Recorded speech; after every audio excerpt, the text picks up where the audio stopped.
अस्सलाम वालेकुम नाजरीन, आज मैं आपको बताने जा रहा हूँ एक ऐसे मुकाम के बारे में जो देखने में तो एक आम सी खाड़ी लगती है, मगर दरअसल पाकिस्तान और भारत के दरमियान सबसे पुराना और अहम सरहदी तनाज़ा है। ये है सर क्रीक, एक ऐसा इलाका जो समुंदर के अंदर पाकिस्तान की खुद मुख्तारी और दफाई हदूद से जुड़ा हुआ है।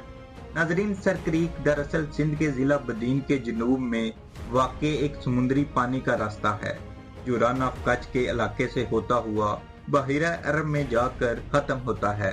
इसकी लंबाई तकरीबन 110 किलोमीटर है और ये जगह पाकिस्तान और भारत की समुद्री सरहदों के बीच वाक़ है। नाजरीन, अब सवाल ये है कि इतनी सी खाड़ी पर इतना बड़ा तनाज़ा क्यों? तो कहानी शुरू होती है 1947 में बरे-सगीर की तकसीम से, जब दोनों ममालिक अपनी नई सरहदें तय कर रहे थे। तो बरतानवी दौर का 1914 का एक नक्शा सामने आया जिसमें वाज़े तौर पर सर क्रीक को सिंध यानी आज के पाकिस्तान का हिस्सा दिखाया गया था। पाकिस्तान का मौक़िफ़ आज भी यही है कि वो नक्शा बैनुल-अक़वामी दस्तावेज की हैसियत रखता है, जबकि भारत कहता है कि सर क्रीक को दरमियान से बांटा जाए, यानी पानी के बीच से एक लकीर खींची जाए और दोनों ममालिक आधा आधा इलाका लें। मगर नाजरीन, ये तनाज़ा सिर्फ एक लकीर का नहीं बल्कि अरबों डॉलर के वसाइल का है। सर क्रीक के आस पास के पानियों में तेल, गैस और मछलियों के वसी ज़खायर पाए जाते हैं।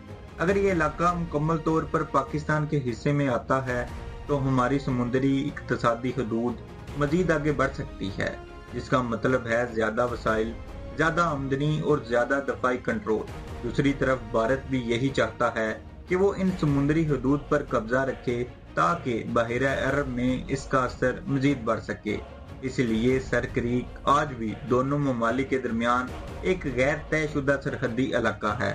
नाजरीन, इस इलाके की दफाई अहमियत भी कम नहीं। ये पाकिस्तान की नेवी के लिए एक कुदरती डाल की हैसियत रखता है, लेकिन भारत की जानिब से यहाँ अक्सर मेरीन फोर्सेज की गश्त और सरहदी हलावर्जियाँ देखी गई हैं, जिससे कशीदगी में इजाफा होता है।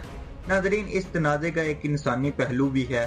अक्सर माहिगीर जिन्हें सरहदों का इल्म नहीं होता, मछली पकड़ने के दौरान भारतीय पानियों में दाखिल हो जाते हैं और वहां की फोर्सेज के हाथों गिरफ्तार कर लिए जाते हैं। ये मसला हर साल दर्जनों पाकिस्तानी खानदानों के लिए गम और इंतजार की कहानी बन जाता है। नाजरीन, सर क्रीक का मसला सिर्फ एक नक्शे की लकीर नहीं, ये हमारी कौमी सलामती, माशी खुदमुख्तारी और बहरी दफा से जुड़ा हुआ मसला है। नाजरीन, उम्मीद करता हूँ मेरी आज की वीडियो आपको पसंद आई होगी। अगर वीडियो अच्छी लगी तो लाइक करें, शेयर करें और चैनल को सब्सक्राइब जरूर करें। अपना बहुत सारा ख्याल रखिएगा। अल्लाह हाफिज।